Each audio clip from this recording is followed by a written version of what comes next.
There is a reason most people will never be wealthy. It is not lack of intelligence. It is not lack of opportunity. It is not even lack of work ethic. It is something deeper and more uncomfortable to acknowledge. They operate with a moral framework designed to keep them poor. They have been taught that wealth is suspicious, that ambition is selfish, that pursuing money makes you shallow. And while they cling to these comforting lies, others who understand reality differently accumulate power, resources, and freedom. Machiavelli understood something that still disturbs people 5 centuries later.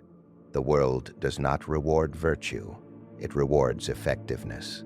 The marketplace does not care about your intentions, your fairness, or how hard you tried.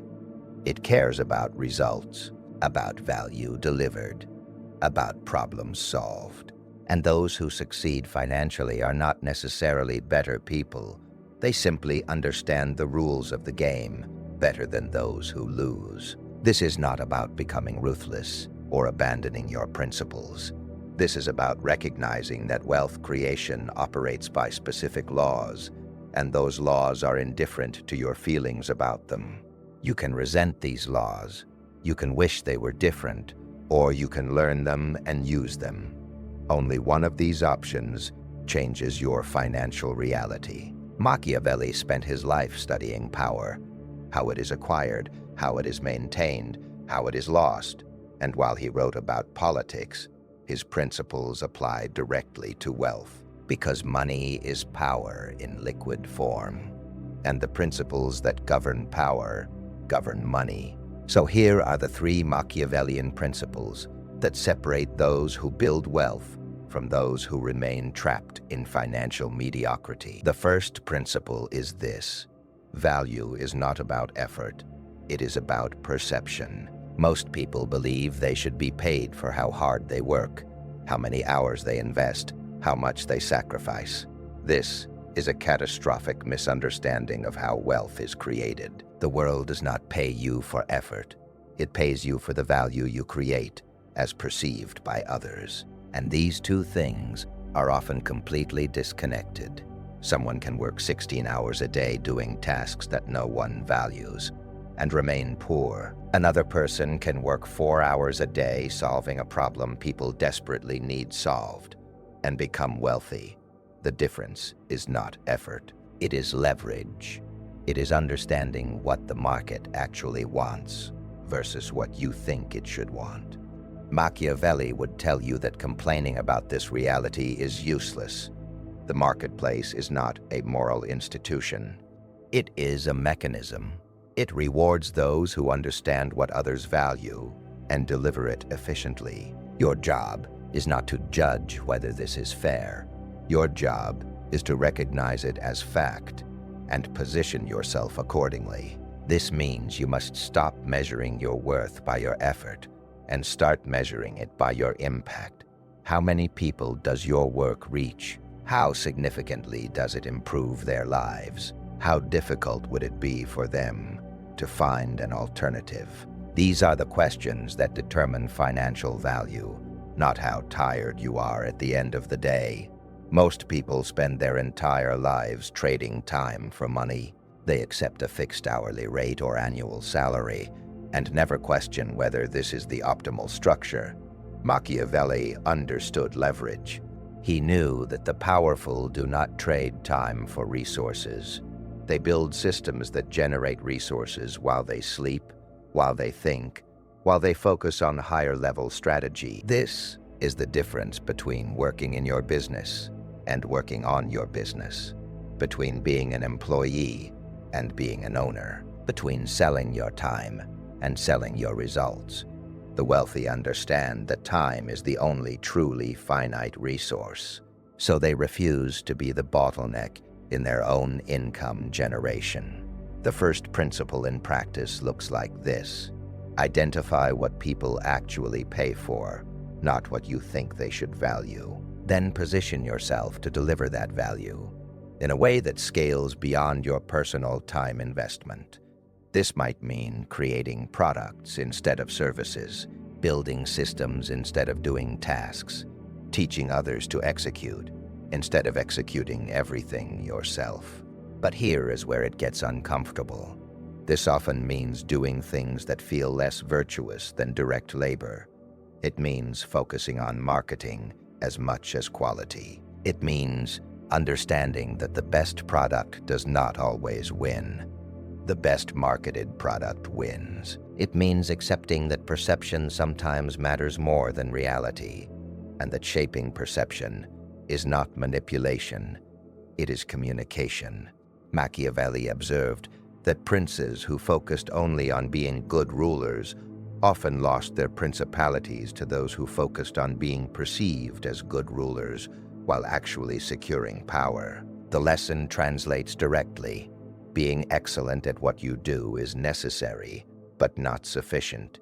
You must also be excellent at communicating that excellence to the people who can pay for it. The second Machiavellian principle for wealth is this: emotion is the enemy of accumulation. Most people make financial decisions based on how they feel, not on what the numbers say. They buy when they feel optimistic. They sell when they feel afraid.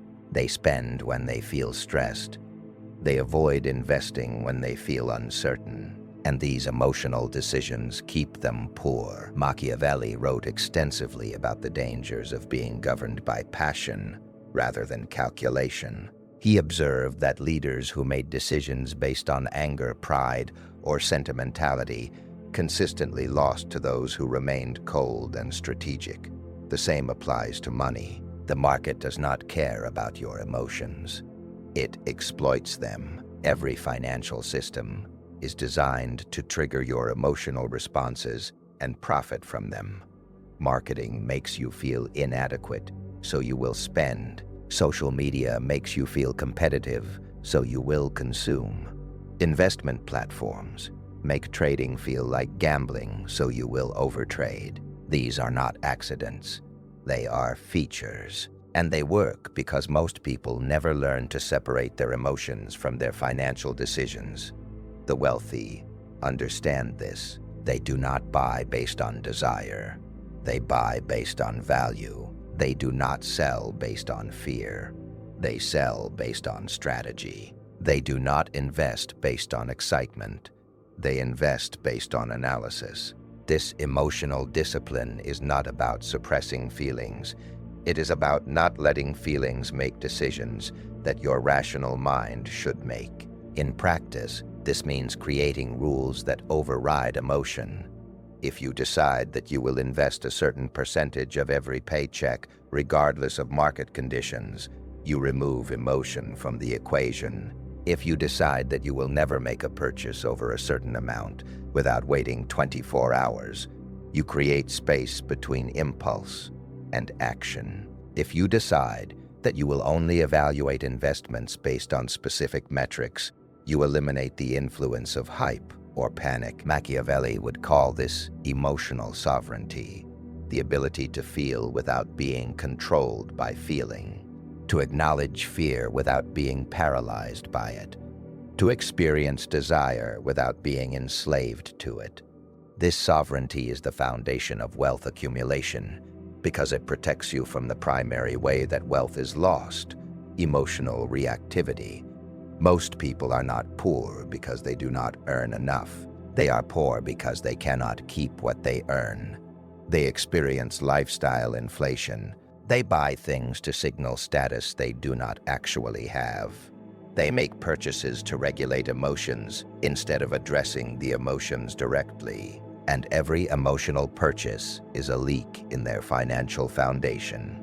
The second principle also requires you to embrace delayed gratification at a level most people cannot tolerate. Machiavelli observed that those who could endure present discomfort for future advantage consistently outmaneuvered those who prioritized immediate pleasure. This is directly applicable to wealth building. Every dollar you spend now is a dollar that cannot compound in the future. Every luxury you purchase early is security you sacrifice later. Every status symbol you acquire to impress others is freedom you sell. The wealthy understand this trade-off viscerally. They feel it in their bodies, and they choose future power over present comfort again and again until the compound effect makes comfort effortless. This does not mean living in deprivation. It means being strategic about where resources go. It means investing in assets that appreciate rather than liabilities that depreciate. It means buying time and freedom rather than things and validation. These choices feel unnatural at first because you have been socially conditioned to do the opposite. The third Machiavellian principle is perhaps the most controversial. Relationships are economic instruments. This sounds cold, but Machiavelli was not interested in sounding warm. He was interested in truth. And the truth is that your financial reality is heavily determined by the network you inhabit. Show me your 5 closest relationships, and I will show you your financial future. Not because your friends determine your worth, but because they determine your opportunities, your standards, your beliefs about what is possible, and your access to resources. You become the average of the people you spend the most time with, and this includes financial averages. Machiavelli studied how power moved through networks, how alliances formed, how information traveled, how resources flowed. He understood that isolated individuals, no matter how talented, rarely accumulated significant power. Power required networks.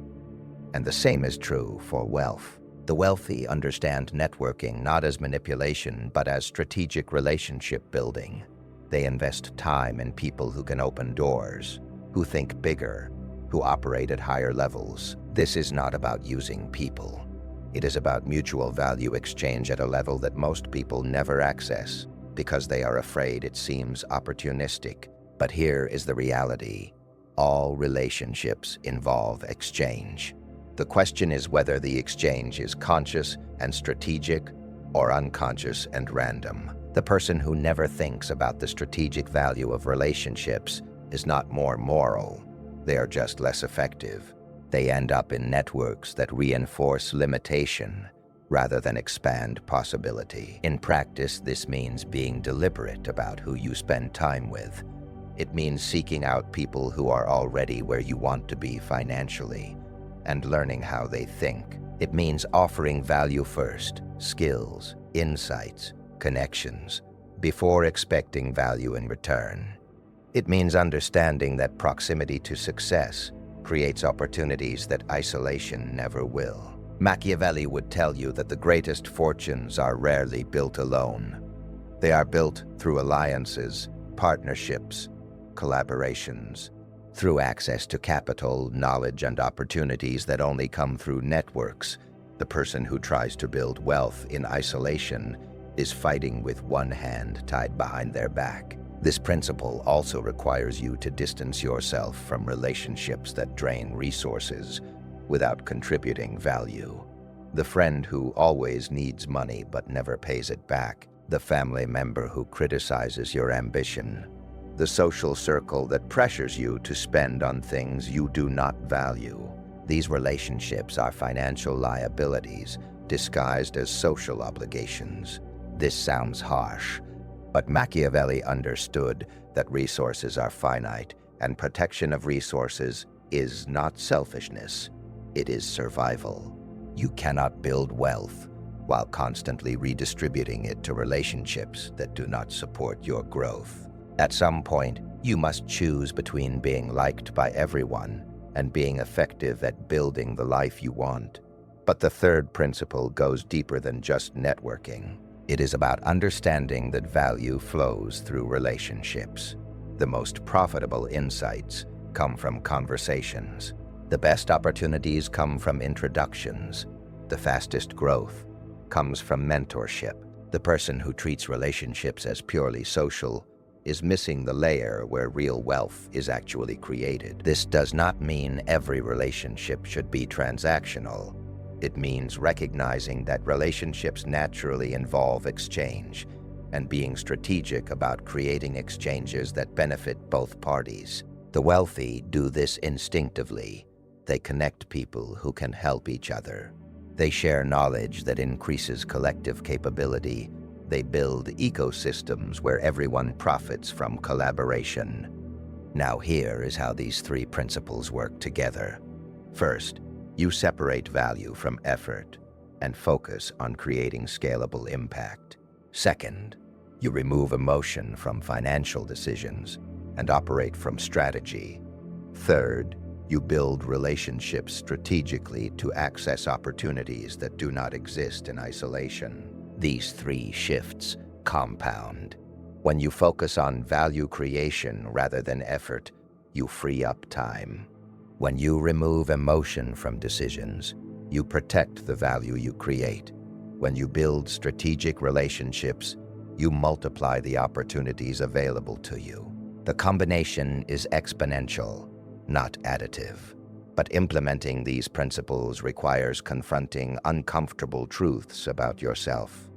You must admit that your current financial situation is largely a result of your current mindset, that the strategies you have been using are not working, that the beliefs you hold about money are keeping you trapped.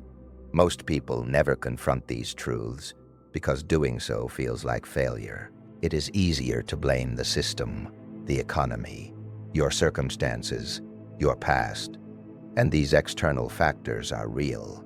But Machiavelli would ask, are you going to wait for the system to change, or are you going to change how you operate within the system? The wealthy do not wait for fairness. They do not wait for perfect conditions. They do not wait for permission. They study the rules, learn the patterns, and position themselves to win within reality as it exists, not as they wish it would be. This is the mindset shift that everything else builds on. From the world should reward my effort to the world rewards value, and I will create value strategically. From I should be comfortable making financial decisions to I will make strategic decisions regardless of comfort. From relationships should be natural and spontaneous to I will build relationships that create mutual value. These shifts feel unnatural because they contradict what you have been taught. You have been taught that hard work alone should be enough, that following your passion guarantees success, that good things come to those who wait, that networking is sleazy, that caring about money is shallow. All of these teachings serve to keep you compliant, manageable, and dependent. They were not designed to make you wealthy. They were designed to make you useful to systems that benefit from your labor while limiting your autonomy. Machiavelli saw through noble-sounding principles to the mechanics beneath them. He asked, who benefits from this belief? If everyone believed that hard work alone creates wealth, who profits? The answer, those who employ hard workers at fixed wages while capturing the value those workers create. If everyone believed that networking is manipulative, who benefits? Those who already have networks and face less competition for opportunities. If everyone believed that wanting wealth is shallow, who benefits?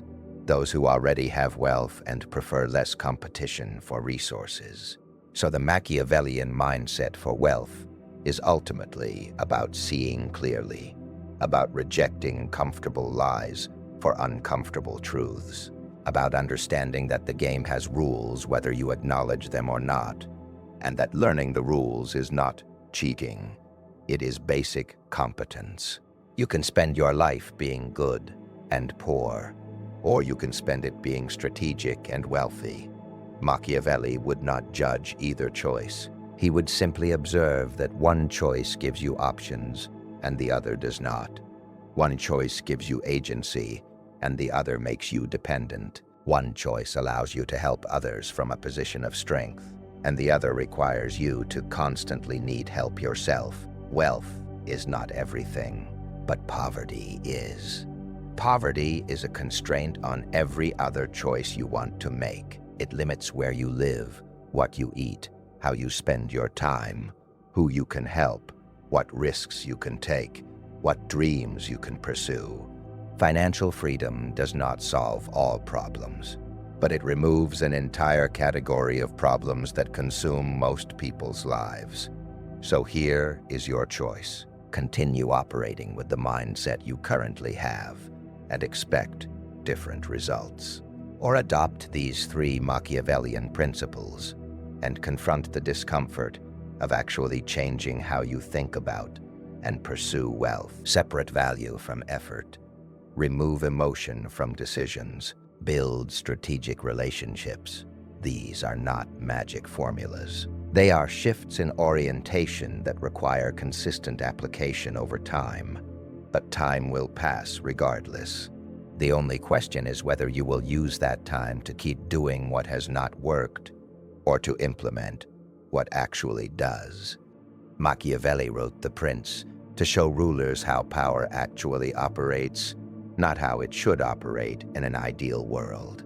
These 3 principles serve the same function for wealth. They show you how money actually works, not how you were told it should work. The truth does not care if it offends you, and wealth does not care if you approve of how it is created. It simply flows toward those who understand these principles and away from those who do not. Now you understand them. What you do with that understanding is entirely up to you.